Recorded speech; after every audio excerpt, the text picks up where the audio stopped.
வணக்கம். சற்று முன் கிடைக்கப்பெற்ற மிக முக்கியமான செய்தி ஒன்று வெளியாகி உள்ளது. அதிமுகவின் ஒருங்கிணைப்பாளர் ஓபிஎஸ் தான் அவருக்கு எதிராக வழக்கு தொடரப்பட்ட எடப்பாடி பழனிசாமி அவர்களது மனு தள்ளுபடி செய்யப்பட்டுள்ளது. அதிமுகவில் எடப்பாடி பழனிசாமி அவர்கள் பொதுச் செயலாளர் கிடையாது என்று ஓபிஎஸ் அவர்கள் தொடர்ந்த மனு ஏற்றுக்கொள்ளப்பட்டுள்ளது. இதிலிருந்து எடப்பாடி பழனிசாமி அவர்களுக்கு பாதகமான நிலைமை என்றும் நீதிமன்றத்தின் மூலமாக நமக்கு தெரிய வந்துள்ளது. ஏனென்றால் அதிமுகவை பொறுத்தளவிற்கு அனைத்து தொண்டர்களது இறுதி முடிவுதான் ஒரு தலைவரை நிர்ணயிக்க முடியும். ஆனால் செயற்குழு கூட்டத்தில் சில முக்கியமான மாவட்ட செயலாளர்களையும் மூத்த நிர்வாகிகளின் உதவியுடன் தன்னை தானே பொதுச் செயலாளர் என்று அறிவித்துக் கொண்டு அந்த செயற்குழு கூட்டத்தை கூட்ட வேண்டும் என்றால் ஒருங்கிணைப்பாளர் இல்லாமல் கூட்ட முடியாது. ஆனால் இவைகள் அனைத்தையும் எடப்பாடி முறையாக செய்யவில்லை என்றும் ஓபிஎஸ் அவர்களுக்கு சாதகமாக நீதிபதி ஆனந்த் வெங்கடேசன் அவர்கள் கூறியுள்ளார்.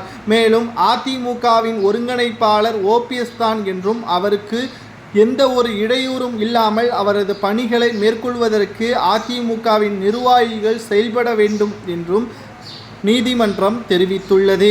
வருகின்ற சட்டப்பேரவை தேர்தலிலும் அதிமுகவில் ஓபிஎஸ் அவர்களது கையெழுத்து இல்லாமல் இரட்டை இலை சின்னத்தை வேட்பாளருக்கு ஒதுக்க முடியாது என்று தேர்தல் ஆணையமும் சமீபத்தில் கூறியிருந்தது. ஏனென்றால் 19ஆம் தேதியன்று தலைமை தேர்தல் அதிகாரிகளிடம் முறையிட வேண்டும். ஏனென்றால் இரட்டை இலை சின்னத்தை முடக்க வேண்டுமா வேண்டாமா என்று சூரியமூர்த்தி என்பவர் வழக்கு தொடரப்பட்ட நிலையில் அதற்கு பதில் கூறும் விதமாக எடப்பாடியும் ஓபிஎஸும் செல்ல வேண்டும். ஆனால் ஓபிஎஸ் மட்டும்தான் டெல்லிக்கு சென்று தன்னுடைய கருத்துக்களை முன்வைத்து அதிமுகவில் நடப்பது என்ன என்பதை கேட்டறிந்து ஒட்டுமொத்த விளக்கத்தையும் தெரியப்படுத்தியிருப்பதன் காரணமாக அதிமுகவில் ஓபிஎஸ் அவர்களுக்கு உரிமை உள்ளது என்று கடிதத்தை நீதிமன்றத்தில் கொடுத்ததற்கு பிறகுதான் அதிமுகவின் ஒருங்கிணைப்பாளர் ஓபிஎஸ் தான் என்று தேர்தல் ஆணையம் கூறியிருப்பதை சுட்டிக்காட்டி நீதிபதி ஆனந்த் வெங்கடேசன் அவர்கள் உறுதியளித்துள்ளார். இது ஓபிஎஸ்ஸிற்கு கிடைத்த மிகப்பெரிய ஒரு வெற்றியாகவும்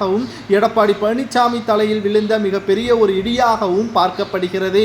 காரணம், அதிமுக ஒரு தோல்வி 2 தோல்வி என்றால் பிரச்சனை இல்லை. தொடர்ச்சியாக அதிமுகவில் பல தோல்விகள் நடந்து கொண்டிருப்பதன் காரணமாகவும் தலைமை சரியில்லாதது என்பதை இதன் மூலமாக மக்கள் மத்தியில் எடுத்துரைக்கக்கூடிய வகையில் அமைந்திருப்பதால் அதிமுகவில் எடப்பாடி வேண்டாவே வேண்டாம் என்று தொண்டர்கள் கொடுக்கின்ற அழுத்தம்தான் ஓபிஎஸ்ஸிற்கு சாதகமான முடிவுகளும் வந்து கொண்டிருப்பது சரியா தவறா என்பதையும் அதிமுகவின் ஒருங்கிணைப்பாளராக நீதிபதி ஆனந்த் வெங்கடேசன் அவர்கள் ஓபிஎஸ் தான் என்று கூறுவதை பற்றி